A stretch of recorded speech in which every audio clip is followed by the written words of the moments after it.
Hola, bienvenidos una vez más a este curso de Consejería Bíblica. En este momento estamos en las clases Aconsejando Niños y Adolescentes, la segunda parte. Para esto nos hemos basado en el libro de Julie Lowe, Actividades de Consejería Bíblica para Niños y Adolescentes. Y espero que esta clase sea muy buena, muy importante y que te ayude a pensar en cómo ayudar a niños, a jóvenes que necesitan del consejo de la palabra de Dios. Vamos a comenzar. La autora Julie Lowe comienza en el capítulo 2 que se llama Edad y Desarrollo, entendiendo el desarrollo o el impacto del desarrollo, empieza a contarnos otro caso que a ella también le ha tocado abordar, de un joven, de un niño llamado Isaías. Y al igual que la vez anterior, me gustaría leer parte de lo que la autora dice.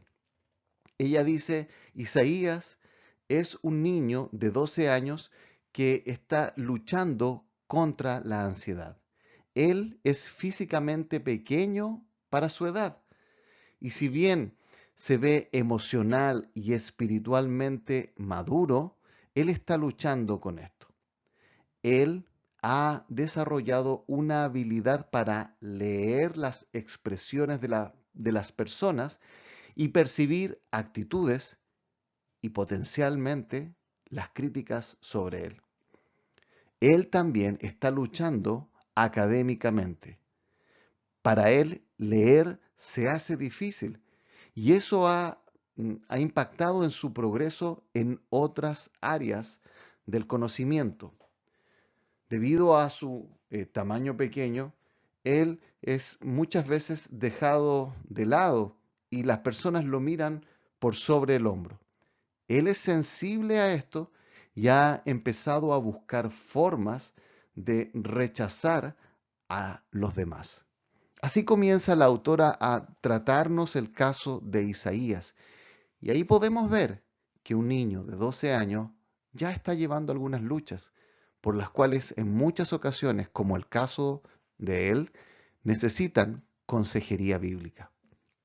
En este capítulo 2, la autora entonces va a hablarnos acerca de lo importante de la consejería y nos va a decir cosas como lo siguiente. En primer lugar, los cambios de conducta que un adulto puede observar, supongamos en el caso de Isaías, y que no tiene claro lo que hemos comentado recién, se deben a los caprichos, a los deseos pecaminosos que están en su corazón, o simplemente a su inmadurez. No siempre es obvio la causa, lo que está sucediendo en el interior del niño. Los niños y adolescentes están tratando de expresar lo que les sucede y a menudo no lo hacen de una manera precisa. Es por eso que una de las necesidades es que el consejero, el creyente, el cristiano y la cristiana adulta sepa y sea ella y él quienes puedan acceder a lo que está sucediendo en la vida de este pequeño. Algunas causas que pueden hacer que los niños o los adolescentes necesiten consejería bíblica pueden ser como dificultades de aprendizaje, rechazo social, ansiedad, frustración, aislamiento, dificultades relacionales, etcétera. Cuando meditamos entonces en esto, nos damos cuenta cuán importante es para la Iglesia de Cristo estar preparados para poder ayudar a los adultos y asimismo a los niños. Luego nos saltamos al capítulo 4, donde la autora nos va a explicar a qué se refiere con actividades expresivas, que es, podríamos decir, el fundamento más importante de este libro. Ahora bien, antes de eso hay un pasaje que ella va a citar. En primer lugar va a citar Colosenses 4:6 que dice así, que su conversación sea siempre con gracia, sazonada como con sal, para que sepan cómo, fíjense eso, para que sepan cómo deben responder a cada persona.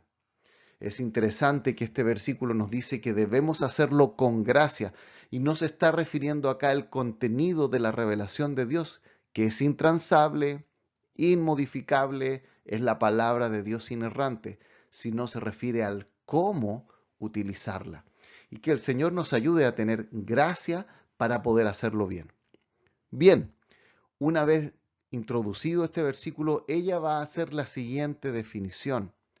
Y dice, las terapias expresivas o también llamadas actividades expresivas son métodos que ayudan a extraer el mundo interno de aconsejados jóvenes.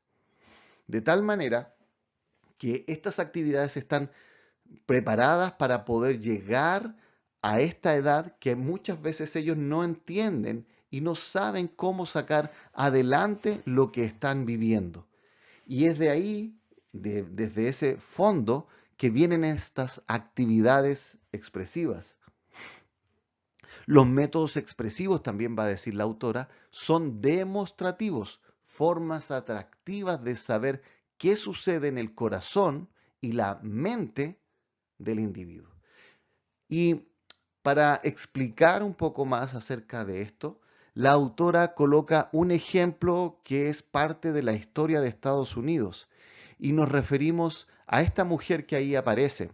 No sé si tú sabrás quién es ella. Ella es Helen Adams Keller. Nació el 27 de junio de 1880 y falleció el 1 de junio de 1968. Ella llegó a convertirse en escritora, oradora y activista política para ayudar a las personas con discapacidades en Estados Unidos. Pero acá viene lo importante, porque todas estas habilidades que tenían ella surgieron a pesar de graves problemas, porque a la edad de 19 años ella sufrió una grave enfermedad que le provocó la pérdida total de la visión y de la audición, de tal manera que ella fue totalmente impedida de comunicarse con aquellos que estaban alrededor de ella. Imagínate, no veía y no escuchaba. Y en ese momento, la historia de su vida relata que ella se volvió durante un tiempo incontrolable para sus padres. Ahora bien, cuando cumplió 7 años, sus padres decidieron buscar una instructora y fue así como llegaron al Instituto Perkins, que es para ciegos, y ellos enviaron a una joven llamada Anne Sullivan, que se encargó de su formación y logró un avance en su educación. Esta mujer, Anne Sullivan, vivió cerca de Helen Keller hasta su muerte en 1936. Y déjame decir esto, en un contexto no cristiano. Esta mujer, esta segunda mujer, se entregó para poder ayudar a esta otra. En un principio pensaban que ella no se podía comunicar, que no entendía la realidad y que tenía graves retrasos. Pero como ya hemos señalado, ella recibió una licenciatura y se convirtió en la primera mujer sordociega en obtener un título universitario. Increíble la historia de esta mujer y también de aquella que se convirtió en su ayuda. Quizás nosotros no vamos a vivir un caso tan extremo como el que le tocó vivir a Helen Keller. Sin embargo, debemos estar dispuestos a ingresar a la vida, al mundo interno de estos niños y adolescentes y poder llevarlos a meditar con la palabra de Dios. Ahora, bien, una vez que ya hemos señalado esto, podemos decir lo siguiente, que existen muchas maneras de que podemos hacer terapias que ayuden a mostrar lo que está en el corazón de un niño. Acá tenemos algunos ejemplos como terapias lúdicas, realizar juegos, terapia teatral, hacer actuaciones. La autora señala que en su consulta de consejería bíblica, ella tiene incluso marionetas, tiene juguetes y les pide a los niños que a veces escojan alguno y empiezan a hacer alguna representación con ellos. También danza, biblioterapia y otras más. Ahora, Cuando ella llega a este capítulo, señala que en el contexto cristiano muchas de estas actividades han sido rechazadas, porque se ha visto que la consejería bíblica solamente consiste en que nosotros estamos con la persona que queremos aconsejar, con nuestra Biblia en las manos, y eso es solamente la consejería bíblica. Todo aquello que huela o parezca venir con otro trasfondo, muchas veces se rechaza. Ella explica que existen en Estados Unidos lo que se llama Association for Play Therapy, una asociación de terapias a través del juego, donde hay, por ejemplo, terapias de arte, terapias a través de asistencia con algún animal, biblioterapia, como ya hemos dicho, terapias que utilizan incluso arena para hacer distintas representaciones, musicoterapia, incluso la horticultura. Entonces, ella se hace esta pregunta desde el punto de vista de una creyente que quiere aconsejar. Eh, los, los métodos de consejería no son neutrales y estos son muy importantes, los métodos para ver cómo nosotros hablamos de las personas. No podemos utilizar cualquier método, cualquier metodología, porque muchas de ellas pueden ir incluso en contra de lo que Dios nos ha revelado en su palabra. ¿Por qué? Porque tienen detrás de ellas presuposiciones y entendimientos filosóficos que son utilizados en estas técnicas. Entonces ella se hace la pregunta, ¿son las terapias expresivas adecuadas para ser utilizadas en la consejería bíblica? Antes de decir que las queremos utilizar, ella se pregunta, ¿es lícito hacerlo? Y ella, podríamos decir así, va a argumentar en dos líneas. En primer lugar, ella señala algunos casos que me gustaría leer. Dice, ¿por qué un veterano de guerra que tiene algunos trastornos postraumáticos debido a la guerra puede encontrar paz haciendo kayak en un río? ¿Por qué la gente camina o sube montaña para aclarar su mente? ¿Por qué entonces muchas veces algunos niños o jóvenes les gusta estar con los animales y estando con ellos se relajan y pueden quizás incluso encontrar mejores maneras de comunicarse? Bueno, ella da otros ejemplos y llega a la siguiente conclusión, que la creación que Dios ha hecho ofrece maneras de sanar y reorientar nuestras vidas. De hecho, interesantemente, ella va a contar también una historia que tiene que ver con su caso de consejería. Y nos referimos al caso de Kyle y Spud. Déjame también leerlo. Dice, Kyle es un niño de 14 años que no quiere asistir a sesiones de consejería. Como muchas personas, él va porque sus padres se los piden. Déjame hacer una pausa. Muchas veces esto lo he visto incluso en matrimonios. Ella, casi siempre, pero a veces al revés, quiere asistir, pero él no lo desea. Ahí va muchas veces sus brazos cruzados como señal de distancia, el ceño serio, de tal manera que hay una barrera en ese momento. Bueno, esta autora señala que este joven Kyle así venía. Sus padres están preocupados por su baja de resultados en la escuela y él se ha visto menos tolerante, rápidamente se agita y anda somnoliento. En los últimos meses, él ha sido llamado a la oficina de la escuela en un par de ocasiones y se ha mostrado falta de respeto con las autoridades. Entonces, esta autora, Julie Lowe, lo invitó a asistir a una de sus sesiones y cuenta un poco lo que pasó. Ella lo hace pasar y le muestra a su perro Spud y le dice, Kyle, mira, este es Spud. Este perro es un perro ayudante, es un perro que ayuda a las personas, es un perro que ayuda en la terapia de las personas porque él tiene una historia. Era un perro abandonado, un perro que sufrió y que incluso sus dueños anteriores lo maltrataron.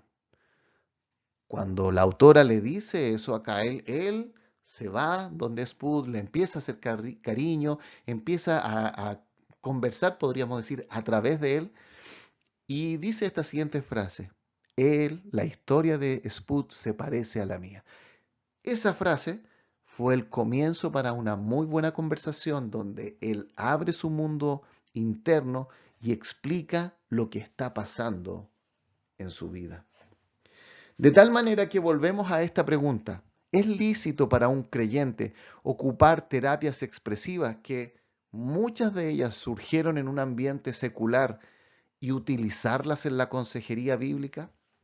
Como hemos señalado, la autora piensa que eso es adecuado y luego para nosotros es muy importante buscar una base bíblica. Para esto ella cita el Salmo 19 y dice así: los cielos cuentan la gloria de Dios y el firmamento anuncia la obra de sus manos. Un día emite palabra a otro día y una noche a otra declara sabiduría. No hay lenguajes, ni palabras, ni es oída su voz. Por toda la tierra salió su voz y hasta el extremo del mundo sus palabras. En ellos puso tabernáculo para el sol. En el Salmo 19, en los primeros 4 versículos, Dios nos está mostrando cómo Él se reveló a sí mismo a través de la creación. Y es por eso que nosotros vemos, incluso en nuestra propia vida, cómo en muchas ocasiones, al ir unos días a la playa, salir de la ciudad, estar en un tiempo en la cordillera, estar a la orilla de un lago y ver el viento mover las hojas de los árboles nos relaja. Y aquellos que somos creyentes, incluso nos lleva a un momento de decir: gracias, Señor, por todo aquello que tú has creado. De tal manera que utilizar intencionadamente cosas que Dios ha creado para poder ayudar a estos niños y jóvenes que tienen dificultades en expresar su mundo interno, creemos que es lícito y muchas veces necesario en la vida de ellos. Ahora bien, ella entonces llega a una conclusión respecto a cómo utilizar esto. Dice: las terapias expresivas utilizan la creación de Dios para proveer descanso y resolver luchas. Y aquí está la advertencia. Pero deben ser utilizadas de manera intencional para llevar a las personas a aquel, a Dios, que en definitiva nos da la vida y el significado. Si nosotros lo hacemos de esta manera, entonces podemos utilizar estas terapias expresivas de forma que honren a Dios y lleven a las personas a meditar en quién es Él.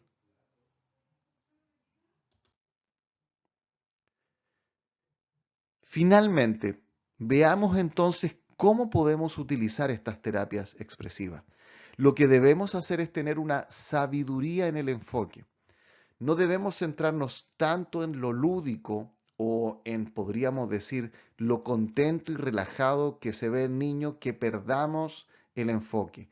Utilizaremos esta terapia, pero la utilizaremos como un medio para apuntar a Dios, Padre, como el consejero sabio. Dios es un ser relacional, respetuoso. Él quiere que nosotros podamos conocer qué está sucediendo en el mundo interno del aconsejado. Él nos escucha, Él nos ayuda a reflexionar, Él nos acompaña. Por lo tanto, cuando nosotros utilizamos la consejería y las actividades para informar a los niños y jóvenes, para que ayude a reinterpretar su problema y la realidad, para llevarles aliento, para reprenderles en caso de que estén en una actitud pecaminosa, estamos bien. Ahora, ¿de qué manera podríamos utilizar estas terapias de forma equivocada, estas zonas de peligro? En primer lugar, si nos centramos solo en el niño, si lo vemos solo como una víctima, que los recursos se hallan en él mismo, que, digamos, no va en una dirección, sino que simplemente el objetivo es que el niño sea feliz. Eso sería un peligro. Otro sería que esto se esté centrando exclusivamente en responsabilidades personales, en intervención externa, en sistemas familiares y terapias, tal como lo hace nuestro mundo secular, que dice el niño tiene un problema, los padres tienen la solución. Y nosotros creemos que en realidad esto es más difícil. El niño tiene un problema, los padres son responsables de ayudar, pero la solución, la provisión, solamente viene de Dios. En definitiva, al reflexionar de este libro, personalmente llego a la conclusión que nos abre un abanico de oportunidades para acceder al mundo interno del niño con cosas que sean fáciles para ellos de comprender y que puedan, digamos, sacar y extraer lo que sucede en sus vidas. Pero tienen que ser utilizadas con sabiduría, enfocándonos siempre en Dios y no olvidarnos que Él y solo Él puede ayudar a niños, a jóvenes y adultos a lidiar con sus problemas. Espero que esta lección haya sido de mucha ayuda y te sirva para meditar en la importancia de preocuparnos también por ellos, los más pequeños. Que Dios te bendiga.